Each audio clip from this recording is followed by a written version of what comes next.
Hi, I'm Rachel Quimby, and this is my oral book review for the Milton class that I'm taking as a graduate student.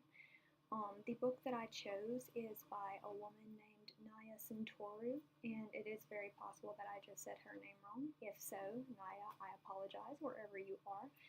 But I really enjoyed reading her book. It was published in 2017 and it is called Milton and the Early Modern Culture of Devotion.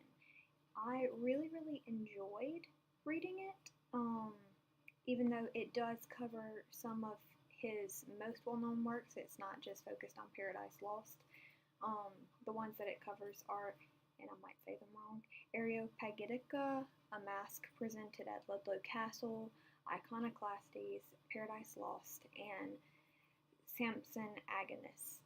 Um, this text consists of 5 chapters when you include the introduction, and although it does not entirely focus on Milton's Paradise Lost, I feel that it provides a lot of useful insights into the art and execution of prayer in Milton's works. I found that this particular text constructs a very compelling and well developed approach in all of Tsentourou's arguments. The only weakness that I could think of would be one that I feel is more personally applicable. I found it pretty difficult at times to wade through some of Tsentourou's arguments on the different chapters that don't concern Paradise Lost, but like I said, that's probably just an issue that's my fault for not being more versed in Milton. Anyway, so in the introduction, Tsentourou very succinctly explains a bare-bone and overarching statement of what she discusses in Milton and the early modern culture of devotion, and I'm actually going to read you like a block quote from it because I will refer back to it pretty often in my review. So, the following chapters examine a range of acts that tend to be both emotional and performative as they blend the boundaries between external and public address and internal passion, dressing and undressing, eating and drinking, breathing and sighing, and violently destroying. Such acts, meaningful in their simplicity, highlight Milton's views on prayer as pathetical, take many forms, while remaining faithful to the blend of body and spirit in worship.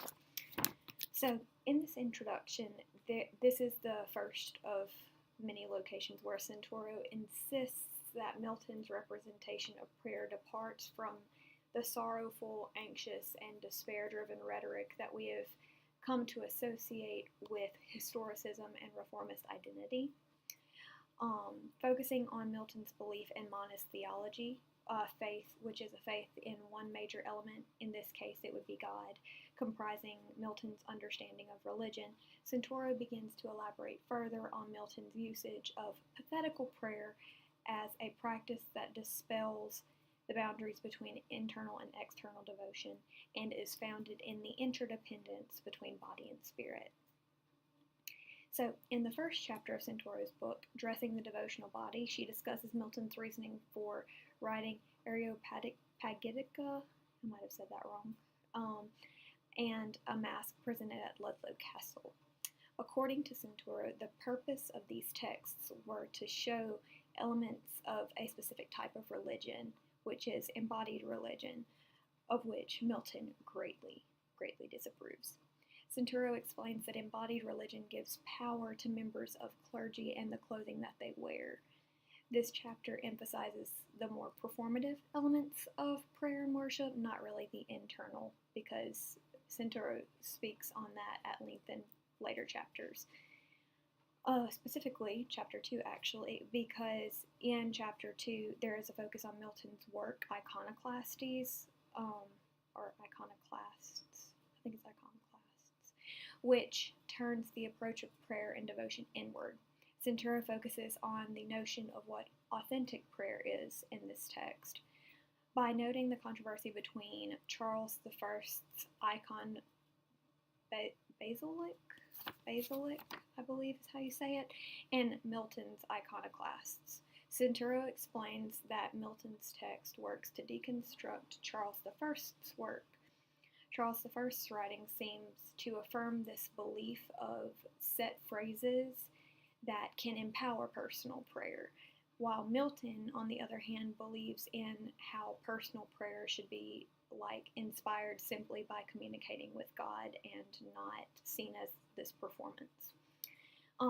This is the part of the text actually where the eating and drinking portion of the quote that I read earlier from the introduction comes into play, as Tsentourou states Milton's belief of personal communication being like manna, which is provided by God in the Old Testament. The used and reused language of Charles I's text, however, is seen as stale and nasty in comparison, something that I thought was really funny because, it's a dig at Charles I's writing while simultaneously praising Milton. Okay, so the third chapter is the one that I gained the most knowledge from, simply because I wasn't really able to create as well-rounded of opinion in the other chapters because I haven't read the text that Tsentourou was discussing. This third chapter is called Hymns, Sighs, and the Physicality of Prayer in Paradise Lost, and it creates an intriguing dialogue concerning the power of Adam and Eve's prayers before and after their fall. In this chapter, Tsentourou notes the importance of prayer in Book 4 and 5 being lyrical and utterly beautiful. Tsentourou likens the prayers in this text to the hymns recorded in the biblical book of Psalms, which are eloquent and beautiful. This recognition, she explains, illustrates the respect that Milton had for the singing of hymns, which is an intimate form of communal worship. The books 10 and 11, which take place after Adam and Eve's fall from grace, have a marked difference that Tsentourou discusses at length. She states that this fall did not create something different or lesser than the form of worship before the fall. However, it does place an emphasis on sighing, moaning, and breathing. This note calls back once more to the block quote that I mentioned at the start of the review, and although it does have an interesting new focus on breathing and things like that, it does not alter the notion that vocalized prayer and hymns are any less important than they were before the fall.